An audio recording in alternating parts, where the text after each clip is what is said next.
Comment donc développer un désir profond dans le cœur de se rapprocher de Dieu? Voilà la question que pose Swami Kriyananda, disciple direct de Yogananda.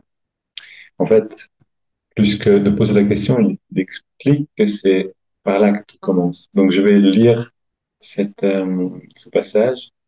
Ressentir la présence de Dieu tout en restant actif dans le monde est un état très élevé de conscience. Mais comment y parvenir? Ok, on a vu ces dernières semaines qu'on peut se retirer, on peut fermer les yeux, on peut retourner dans l'expérience que tout ce que je perçois, c'est lui, et réouvrir la perception en ouvrant les yeux à nouveau, en percevant avec les cinq sens, tout en gardant à l'idée. Ce que je suis en train de percevoir, c'est le divin qui se manifeste dans la forme. Ok, ça c'est quelque chose qu'on a expérimenté ces derniers jours.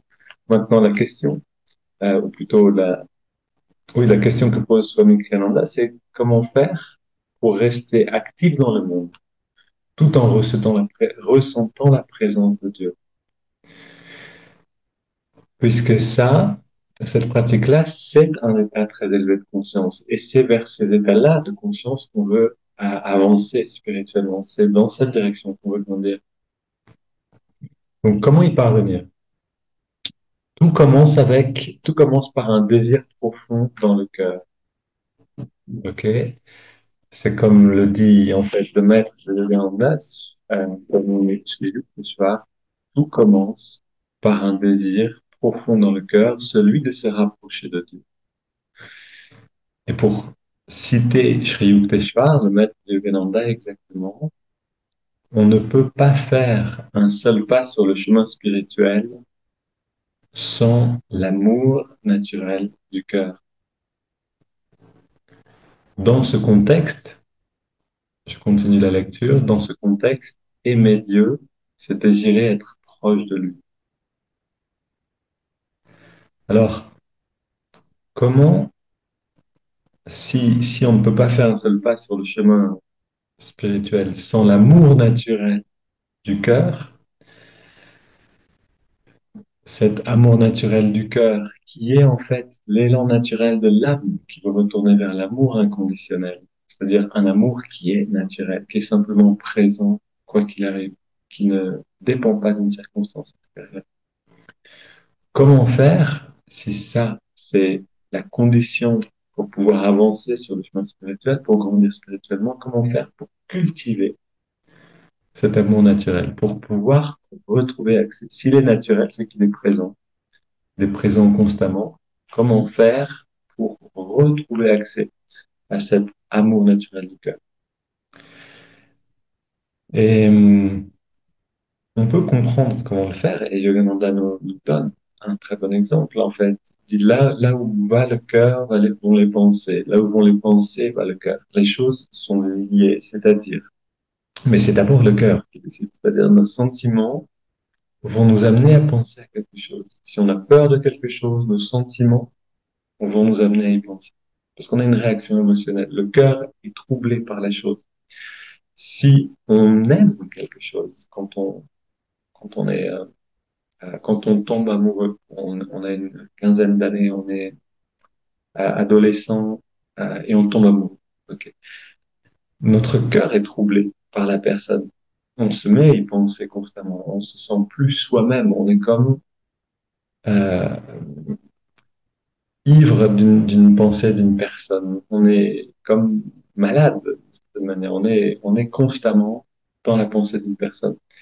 Maintenant, plus on va penser à cette personne, et plus le sentiment qu'on a pour cette personne va devenir consistant. De la même manière, si j'ai un petit chat et que je pense qu'à mon petit chat, je vais l'aimer de plus en plus et je vais le prendre dans mes bras quand je vais retourner à la maison, le garder sur mes genoux, lui faire des caresses, le nourrir. Et donc ensuite, je vais penser à lui de manière régulière. Ça va devenir une habitude, un attachement. Ok, exactement comme on a un attachement pour un petit chat, on peut développer un attachement pour un petit chat, un chien, etc. Euh, ou comme on peut développer un attachement pour une personne, c'est-à-dire vraiment tomber amoureux d'une personne et y penser constamment. De la même manière, on peut, si on le veut, si on oriente notre volonté dans une direction définie, on peut développer un amour et un attachement pour le divin. C'est ce que Yogananda appelle la romance avec le divin.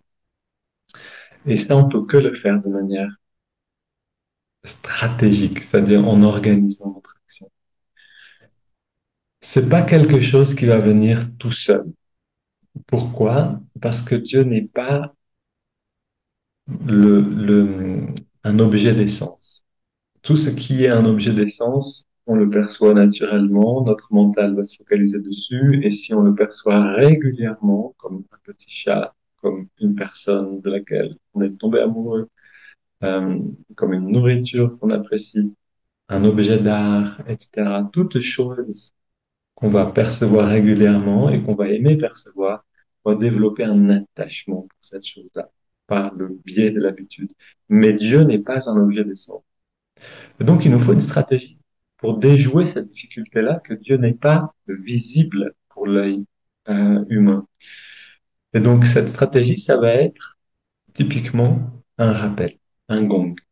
Faire que régulièrement dans la journée, quand sonne le gong, par exemple, du téléphone, on s'intériorise et on retrouve cette aspiration à aimer non pas vers l'extérieur, mais à aimer vers l'œil spirituel, c'est-à-dire vers Dieu lui-même.